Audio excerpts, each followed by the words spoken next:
अभी हम लोग सुन रहे थे पाठ में, भगवान श्री राम कह रहे हैं अपने प्रजावासियों को, अपने नगरवासियों को, कि बड़े भाग मानुष तन पावा, असुर दुर्लभ सब ग्रंथ ही गावा। कि बड़े भाग्य से हम लोगों को यह मनुष्य का शरीर मिला है, बड़े भाग्य से। और यह मनुष्य का शरीर सुर दुर्लभ है। सुर का मतलब क्या होता है? देवता। यह मनुष्य का शरीर देवताओं को भी दुर्लभ है और बड़े भाग्य से मिला है। 84 लाख योनियों में भटकने के बाद परमपिता परमात्मा की कृपा से, दया से, कबहू की करी करुणा नर देही, अदेत ईस बिनु हेतु स्नेही। अकारण ही स्नेह करने वाले परमात्मा ने हम जीवात्माओं पर दया किया और दया करके हम लोगों को यह मनुष्य का शरीर दिया। किस लिए? कि जाओ तुम भक्ति करो और भक्ति करके मुक्ति को प्राप्त कर लो, बंधन से छूट जाओ। यह मनुष्य का शरीर मिला भक्ति करके मुक्ति पाने के लिए। लेकिन हम यह मनुष्य का शरीर तो प्राप्त कर लिए, लेकिन जिस काम को करने से जीव को मुक्ति मिलता है वह काम किए नहीं, बल्कि जिस काम को करने से जीव बार बार बंधन के चक्र में जकड़ते चला जाता है, जीव बार बार नाना प्रकार के दुखों को भोगता है, नाना प्रकार के क्लेशों को भोगता है, वही काम में हम अपने मन को लगा करके रखें। भगवान श्री राम कह रहे हैं यह मनुष्य का शरीर मिला है जीते जी भक्ति करके मुक्ति पाने के लिए। मुक्ति मरने के बाद मिलती है? नहीं, वो तो कोई ऐसे बिरले होते हैं जब जिनका शरीर छूट जाता है तो संतों की जब दया होती है, उनकी अनुकंपा होती है, उनकी कृपा होती है, तब ऐसे जीव मुक्ति को प्राप्त करते हैं। मुक्ति सबको नहीं मिलती। भगवान शिव जी ने ब्रह्मा जी से कहा कि हे ब्रह्मा जी, पिंड पातेन या मुक्ति साह मुक्तिर्न तु मन्यते, देहे ब्रह्मत्वमयाते जलानम सेंधवम यथा अनन्यताम यदा याति तदा मुक्तः सह उच्यते। कि मरने पर जो मुक्ति होती है वह मुक्ति नहीं है।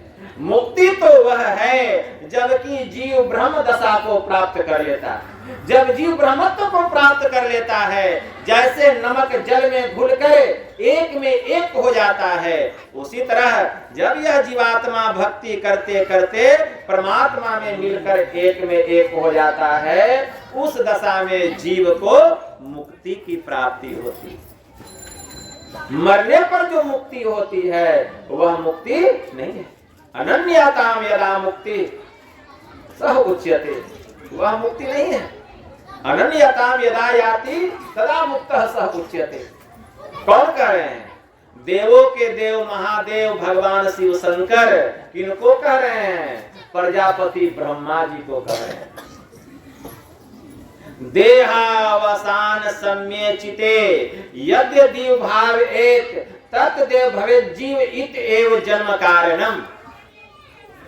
भगवान शिव जी ब्रह्मा जी को कहते हैं कि हे ब्रह्मा जी, शरीर छूटने के समय, मतलब देहावसान के समय, शरीर छूटने के समय, अंत काल में जैसी जैसी भावनाएं जीव करता है वही वही वह होता है। यही जीव के जन्म का कारण है। हम लोग जैसी जैसी भावना करेंगे, हमारा शरीर छूटने का समय आ गया, अगर अंत काल में हमारी भावना अगर स्त्री में लग जाएगी, अगर स्त्री में लग जाएगी कि मैं अपनी पत्नी को छोड़कर जा रहा हूं, उसी का मोह आपके मन में समा जाएगा, तो शरीर छूटेगा, लेकिन आपको हाथी बन करके जन्म लेना पड़ेगा, हाथी बन करके जन्म लेना पड़ेगा। अगर अंत काल में देह छूटने के समय अगर आपकी सूरत, आपके मन में अगर भावना आ जाए शरीर छोड़ने के समय कि मैंने इतना सुंदर भवन बनाया है, इतना सुंदर बिल्डिंग बनाया है, मकान बनाया है, इस भवन को छोड़ के मैं जा रहा हूं, तो शरीर तो छूटेगा। लेकिन जब जन्म लेंगे हम तो उसी बिल्डिंग के बाहर, मकान के बाहर हम कुत्ता बन करके जन्म लेंगे और उस घर की रखवाली करेंगे, उस घर की रखवाली करेंगे। आपने बहुत धन जमा किया है, बहुत खजाना जमा किया है अपने जीवन में, और अंत काल में उस धन का ख्याल आ जाए मरने के समय, अरे मैंने इतना खजाना जमा करके रखा है, अब उसका क्या होगा, मैं तो जा रहा हूं। अगर उसका ख्याल आ जाए शरीर तो छूटेगा, शरीर छूटने के बाद उसी धन के स्थान पर आपको नाग बन करके, सांप बन करके जन्म लेना पड़ेगा। उस सांप, वह सांप बन के उस धन की रक्षा करते रहिए, खजाने में लिपटते रहिए। देखिए, इसीलिए भगवान महायोगेश्वर श्री कृष्ण ने कहा, यम यम वापी अस्मरण भावम त्यजत्यन्ते कलेवरम तम तमे वैति कौन्तेय सदार्थ भाव भावितः। भगवान महायोगेश्वर श्री कृष्ण अर्जुन से कहते हैं कि हे अर्जुन, जो व्यक्ति जीवन भर जिस काम में अपने चित्त को लगा करके रखता है, अंत काल में उसी का ख्याल आता है। देखिए, पुराण गलत नहीं है, जो उस पर उंगली उठाता है वह गलत है। उपनिषद गलत नहीं है, वेद गलत नहीं है, लेकिन हम इसको मानते नहीं है। क्यों? क्योंकि मेरे अनुकूल नहीं है। अरे अनुकूल नहीं है तो आप अपने को उसके अनुकूल बना लीजिए, अपने को उसके अनुकूल बना लीजिए, लेकिन बनाएंगे नहीं अपने को उसके अनुकूल और उसी पर उंगली उठाएंगे, उसी पर उंगली उठाएंगे। भगवान ने क्या कहा, यम यम वापी अस्मरण भावम त्यजत्यन्ते कलेवरम तम तमे वैति कौन्तेय सदार्थ भाव भावितः। कि हे अर्जुन, जीवन भर जो व्यक्ति जिस काम में अपने मन को लगा करके रखता है, अपने चित्त को लगा करके रखता है, अंत काल में उसी का स्मरण होता है, उसी का ख्याल होता है। जीवन भर जो व्यक्ति अपने पुत्र में अपने मन को लगा के रखेगा, जब वह मरने लगेगा तो कहेगा उस पुत्र को बुला दीजिए, मेरे बेटे को बुला दीजिए। क्यों? जीवन भर वह अपने चित्त को अपने पुत्र में ही लगा करके रखे। जीवन भर जो व्यक्ति अपने चित्त में स्त्री को लगा करके रखेगा, अंत काल में उसको स्त्री का ही ख्याल आएगा कि मेरी पत्नी कहाँ है, जल्दी उसको बुलाइए। जीवन भर जो व्यक्ति अपने चित्त को सगे संबंधी परिवार में लगा करके रखेगा, अंत काल में उसी का स्मरण होगा। किसी ने बहुत सारा धन जमा किया है, क्योंकि जीवन भर उसी धन को जमा करने में उसने अपने मन को लगाया, तो धन का ही ख्याल आएगा। तो भगवान ने कहा कि हे अर्जुन, जीवन भर जो व्यक्ति जिस कामों में अपने चित्त को लगा करके रखता है, अंत काल में उसी का ख्याल आता है, उसी का स्मरण होता है। इसलिए हे अर्जुन, जीवन भर तू अपने चित्त को मुझ में इतना लगा दे, मेरे में इतना लगा दे कि अंत काल में तुझे केवल मेरा ही स्मरण हो। मतलब जीवन भर जो व्यक्ति अपने चित्त को गुरु में लगा करके रखते हैं, ईश्वर में लगा करके रखते हैं, अंत काल में उनको भगवान का ही ख्याल आता है। लेकिन भगवान का ख्याल कैसे आएगा? जीवन भर लगा के रखेंगे तब ना। गुरु का ख्याल कैसे आएगा? जीवन भर अपने मन को गुरु में लगा के रखेंगे तब ना।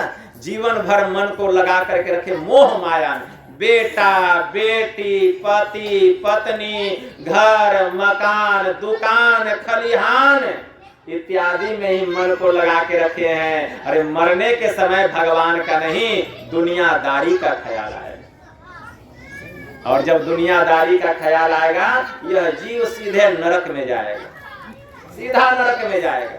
मतलब आपने जीवन में सब कुछ किया संसार के लिए, घर के लिए, परिवार के लिए, लेकिन आपने अपने लिए कुछ नहीं किया। जो अपने लिए क्या है, ध्यान सत्संग यह हमारा निज काम है। नित्य प्रति सत्संग कर ले प्यारा, तेरा कार सरे सारा।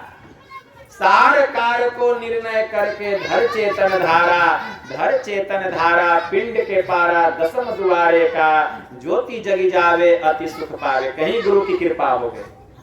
सद सहारे का लख बिंदु नाद तह त्रय बंदे के, सुनो सुनो में ही अब ब्रह्म नाद का धरो सहारा आपन तन में। तो जीवन भर जो व्यक्ति अपने मन को ध्यान में लगाता है, सत्संग में लगाता है, गुरु में लगाता है, एक ईश्वर में अपने चित्त को लगा करके रखता है, तो भगवान महायोगेश्वर श्री कृष्ण ने क्या कहा कि हे अर्जुन, प्रयाण काले मनसा चलेन भक्त्या युक्तो योग बलेन चेव भ्रूर मध्य प्राणमवस्य सम्यकस्य तम परम पुरुषमुपेति दिव्यम। भगवान ने कहा कि हे अर्जुन, जो कोई भक्त साधक नित्य प्रति ध्यान करता है, नित्य प्रति सत्संग करता है, गुरु की सेवा करता है और गुरु इंगित स्थान पर अपने चित्त को भक्ति युक्त होकर के दोनों भवों के मध्य में, भ्रूर मध्य, दोनों भवों के मध्य में अपने चित्त को लगाता हुआ जो इस देह का परित्याग करता है, हे अर्जुन, मैं तुझे सत्य कहता हूं, वह मेरे दिव्य लोक में जाता है। दिव्य लोक में जाता है। और दिव्य लोक में जाकर के भगवान ने कहा प्राप्य पुण्य कृताम, प्राप्य पुण्य कृताम लोकानुसित्वा शाश्वती समा सूचि नाम श्रीमताम गेहे योग भ्रष्टो भिजायते। भगवान महायोगेश्वर श्री कृष्ण ने अर्जुन से कहा कि हे अर्जुन, वह मेरे दिव्य लोक में जाकर के दीर्घ काल तक पुण्यवानों के लोक में, स्वर्ग लोक में जाकर के